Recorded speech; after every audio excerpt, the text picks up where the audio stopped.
दुख तकलीफ ऐसी कुछ तकलीफ तो जी हमने खेत में भी है, यहाँ भी है।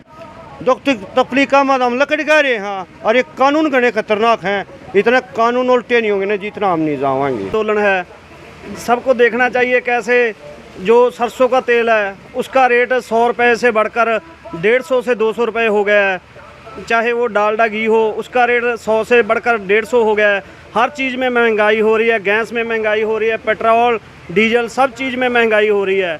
सभी लोगों को इस चीज़ के बारे में आगे आना चाहिए, नहीं तो ये सरकार एक ना एक दिन इस देश को बेच देगी।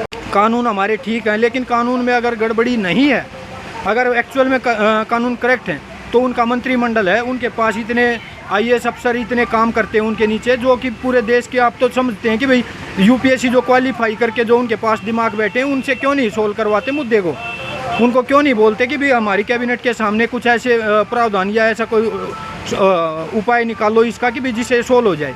ऐसे आदमी हैं जो कि भाजपा का प्रदर्शन करते हैं या भाजपा से किसी न तरह विचारधारा से संबंध रखते हैं, वो इनको कहते ही नहीं कि भाई लोगों को न्याय और रोटी कपड़ा ये जो सुविधाएं मूलभूत सुविधाएं जो मिलनी चाहिए। अब यहाँ पे आप देखेंगे कि यहाँ से वहाँ तक टिकरी बॉर्डर तक जाते हैं, जितने लोग बैठे हैं। दोस्तों नमस्कार, आप देख रहे हैं DPS न्यूज़ हरियाणा। मैं हूँ आपके साथ पूनम बोध। किसानों की मदद कर रहे हैं दवाई पानी देके।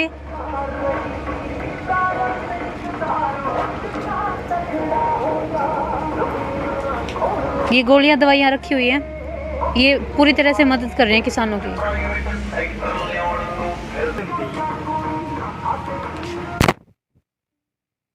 ये जी हम 20 दिसंबर से शुरू किया था, हमने नवंबर में यहाँ पे किसान आ गए थे। 26 नवंबर को शुरू किया था कि भाई हम कोशिश करेंगे जब तक हमारा इसका कोई समाधान नहीं होता तब तक लोगों को हम सेवा प्रोवाइड कराएं। हमारे यहाँ पे हमने देखा था, 1-2 बार हमने विजिट करके देखा उन दिनों में जब यहाँ पे कोई मेडिकल फैसिलिटी नहीं थी। लोगों को यहाँ से बाहर से आते हैं तो पानी दाम लगा लो, पेट्रोल डीजल के दाम लगा लो, सब दाम बढ़े हुए हैं। मतलब क्या कहेंगे उनसे? यही कहेंगे कि सभी लोगों को इस आंदोलन से जुड़ना चाहिए, क्योंकि ये अकेले किसानों का आंदोलन नहीं है, ये जन आंदोलन है। सबको देखना चाहिए कैसे जो सरसों का तेल है उसका रेट 100 रुपये से बढ़कर 150 से 200 रुपये हो गया है।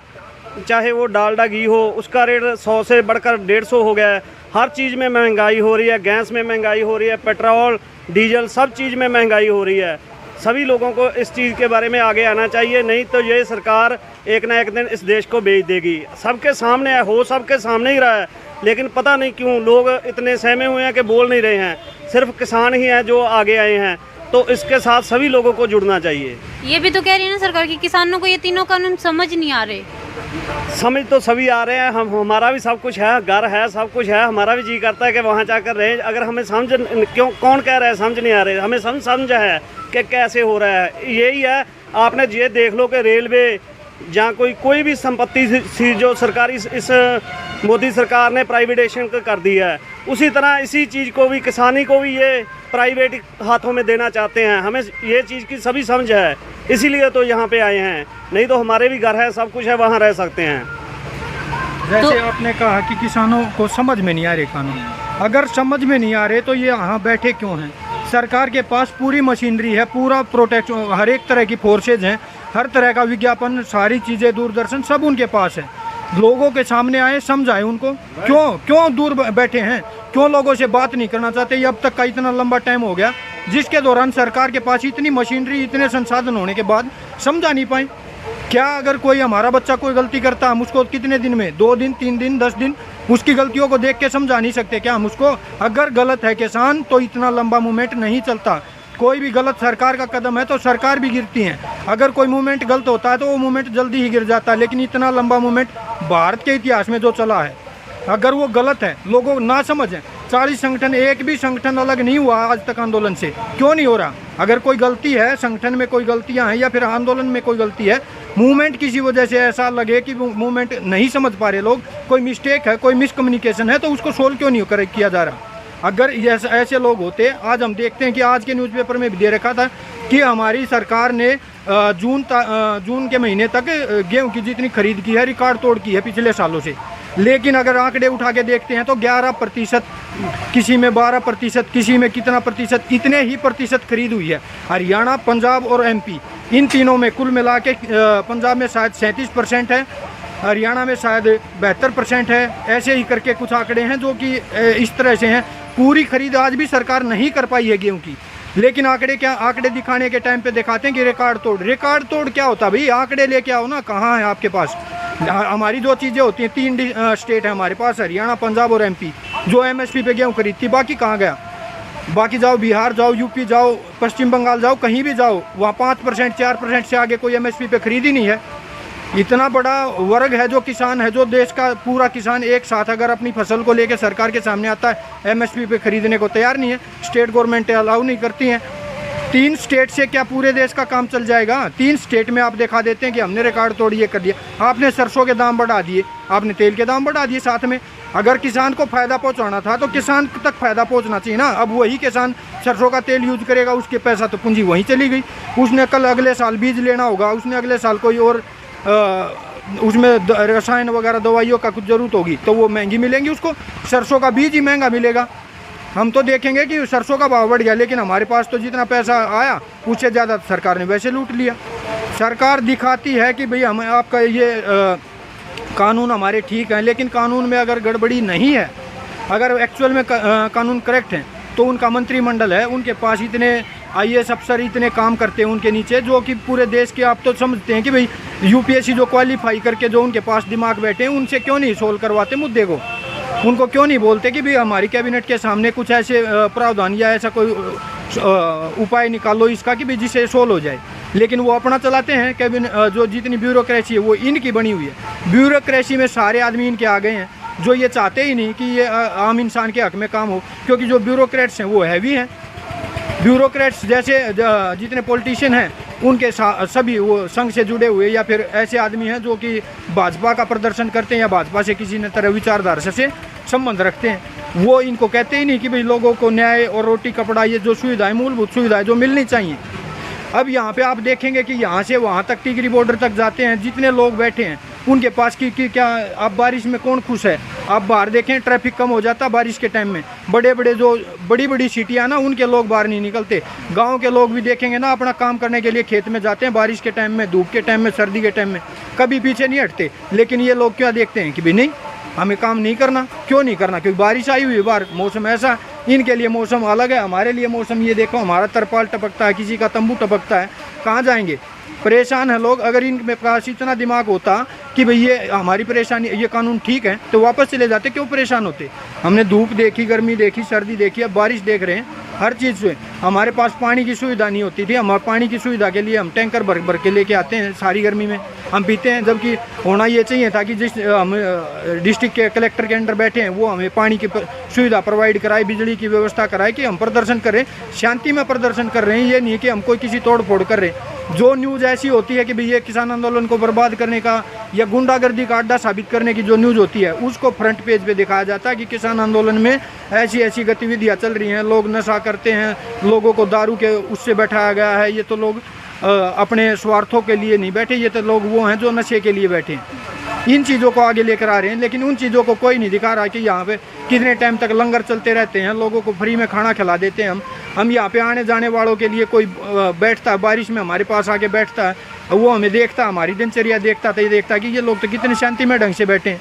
इन्होंने तो किसी को परेशान नहीं किया। हम रोड जाम नहीं करते। हमारा एक दिन प्रदर्शन हो जाए महंगाई के खिलाफ तो किसान आंदोलन तो भाई बदनाम कर दिया जाता है कि ये तो रोड बंद करने की साजिश कर रहे हैं। जबकि महंगाई तो सभी के लिए है, पूरे देश के लिए है। सिलेंडर देख लो, गैस देख लो, डीजल देख लो, पेट्रोल देख लो, किसी भी चीज़ में उठा के देखेंगे तो ऐसा महसूस होता है कि सरकार अब इन्हीं के ऊपर चल रही है। सरकार को क्या चाहिए? पैसा चाहिए। सरकार पैसा ले रही है लेकिन वापस नहीं दे रही। वापस किसको दे रही है? लोन देगी तो जो जितने कॉरपोरेशन है उनको लोन देती है हर एक जगह पे। अगर किसान को लोन चाहिए तो पूरी अपनी ज़मीन का पहले उसने रजिस्ट्री बैंक के नाम करानी पड़ेगी, तब उसको लोन मिलेगा। लेकिन कितने बड़े बड़े स्कैम आपने देखे होंगे, अभी पीछे भी स्कैम देखे होंगे, इस गवर्नमेंट के भी स्कैम आगे निकलाएंगे कि जो कंपनियां उनको बिना किसी डॉक्यूमेंटेशन के, बिना किसी संपत्ति उनकी अधिकृत किए उनको लोन दे दिया जाता है। हमसे पैसा लिया जाता है, उद्योगपतियों को दे दिया जाता है। उद्योगपति अपना पैसे का यूज करके कंपनियों को दिखा देते कि हमारी कंपनियां डाउन चली गई और उनका लोन माफ़ हो जाता है। हमारे को तो क्या मिलता क्या है इससे?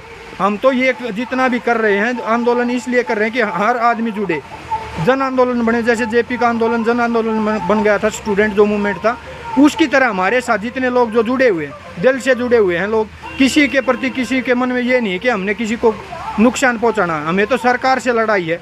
अब यहाँ से आप देखेंगे कि पीछे भी 4 दिन पहले अखबार में दे रखा था कि भाई 150 उद्योगपति, छोटे बड़े उद्योगपति ने पीएम को चिट्ठी लिखी कि भाई टिहरी बॉर्डर के आसपास की जितनी कंपनियां ठप पड़ी हैं, उनमें लोग जो काम करते हैं उनको रोज़गार नहीं है। ये हो गया भाई कोरोना काल में जो बेरोजगारी दर बढ़ गई है, हमारे आंदोलन को मूवमेंट दिखा रहे हैं कि इसकी वजह से, लेकिन कोरोना के ये नहीं दिखा रहे कि भाई कोरोना काल में लोगों का रोज़गार गया है, उनके लिए कोई प्रावधान करना चाहिए। नहीं, ये दिखा रहे हैं कि इस आंदोलन की वजह से हमारा रास्ता प्रभावित है, इसकी वजह से हमारा प्रोडक्शन रुका हुआ है। ये दिखाने की कोशिश आपको क्या लगता है कि किसान आंदोलन कब तक चलेगा? सरकार जो है, किसान आंदोलन नहीं है ये एक जन आंदोलन है, हर एक आम आदमी का आंदोलन है। पूरे भारतीयों को जागृत होने की आवश्यकता है, क्योंकि महंगाई अकेले किसान के लिए नहीं है। महंगाई में आप भी इंक्लूड हैं, हम भी इंक्लूड हैं, कोई उद्योगपति है तो वो भी इंक्लूड है। अगर उसने भी कोई चीज़ खानी होगी तो वो उसको भी उसी दाम में मिलेगी। महंगाई से लड़ाई देखेंगे तो अब दिखाई दे रहा है। आंदोलन की बात यह है, अगर जितने लोग हमसे जुड़ सकते हैं वो जुड़ेंगे तो उनके भी हित के हैं। अगर वो नहीं जुड़ते हैं तो भी हम उनके हित में काम कर रहे हैं, उनके हितों के लिए लड़ रहे हैं, ताकि आने वाली उनकी जनरेशन है वो इस महंगाई की मार में न पीछे। अकेला किसान नहीं पिछेगा, क्योंकि महंगाई सभी के लिए होगी। अगर कोई ऐसा प्रावधान आता है, ऐसा कोई कानून आता है जिसका इम्प्लीमेंट सरकार करती है, जैसे ये तीनों कानून है इनका देखें, तो इनके जो बुरे इफेक्ट आएंगे वो हर एक आदमी के ऊपर जाएंगे। आप रोटी कमा नहीं सकते, रोटी उगानी पड़ती है। रोटी उगेगी ना खेत से तो ही पेट भरेगा। आप कितना ही आप और अब उद्योगपतियों को लगा लो या फिर बैंकों को लगा लो या कोई भी जो भी जितनी भी इंस्टीट्यूशन काम करते हैं, मशीनरी या जितनी भी काम करती हैं, वो खाना खाकर ही पेट भरती हैं, पैसे से पेट नहीं भरता। हमारे पास जितने पशु हैं, हम उनको क्या पैसे डाल देते, क्या उनका पेट भर जाएगा? उनके लिए हमने चारा उगाना पड़ता है। चारा जब वो खाते हैं तो हमें दूध की सप्लाई चलती है, पूरे देश में सप्लाई चलती है, जो कि वर्ल्ड में आज हम देखेंगे तो रैंकिंग में हमारा शायद दूसरे नंबर पे, दूध उत्पादन में दूसरे नंबर पे। कहाँ से आता है वो कोई उद्योगपति पैदा कर देते हैं क्या दूध, या कोई कंपनी ऐसी लगा लेते हैं जिससे दूध पैदा हो जाए? बेसिक चीज़ों से जुड़ना ज़रूरी है, और बेसिक चीज़ों के साथ अगर कोई खिलवाड़ किया जाएगा तो उसका इम्पैक्ट हर एक चीज़ पे आएगा, हर एक समुदाय पे आएगा, हर एक वर्ग पे आएगा। अगर तीनों कानून वापस नहीं होंगे तो क्या लग रहा है किसान आंदोलन की रणनीति आगे फिर क्या रहेगी? किसान आंदोलन की रणनीति ये रहेगी, जब तक ये कानून, अगर इन कानूनों में अच्छाइयाँ होती तो इतना लंबा विरोध प्रदर्शन नहीं चलता। अगर ये नहीं वापस करते हैं, सरकार जिस ऐंठ में है कि हमारे पास बहुमत है और हम बहुमत के बल पे काम करेंगे, हमें इनसे डरने की ज़रूरत नहीं है। लेकिन अगर ये वापस नहीं करते हैं तो जो 2024 के इलेक्शन होंगे या आगे नेक्स्ट ईयर में जो पंजाब और यूपी के इलेक्शन होंगे, जो 5 स्टेट के इलेक्शन होंगे, उनमें सरकार ने भारी विरोध देखना पड़ेगा, भारी विरोध का सामना करना पड़ेगा और वहाँ पे सीटें गंवानी पड़ेंगी। अगर सीटें वहाँ जैसे अभी यूपी का इलेक्शन आएगा, 80 सीटों को कवर करते हैं लोकसभा की जो सीटें हैं, जैसे हरियाणा और पंजाब की सीटें मिलाएं तो कुल 23 सीटें ही बनती हैं। 23 सीटों से इन्हें कोई फ़र्क नहीं पड़ रहा है सरकार को। लेकिन अगर 80 सीटों पे हम इफेक्टिव हुए, हमने दिखा दिया कि आप गलत हैं, हमने 80 सीटों पे इनको हार का प्रदर्शन दिखा दिया, तो ये वाकई में इनको एहसास होगा कि आपने जो कानून लेके आए हैं वो गलत हैं और उनका विरोध जायज़ है। तो ये यूनिवर्सिटी के छात्र थे जो किसानों आंदोलन के प्रति अपना पूरा सहयोग दे रहे हैं। देखते हैं अब से कब तक आंदोलन चलता रहता है। तब तक बने रहिए DPS न्यूज़ हरियाणा के साथ। धन्यवाद।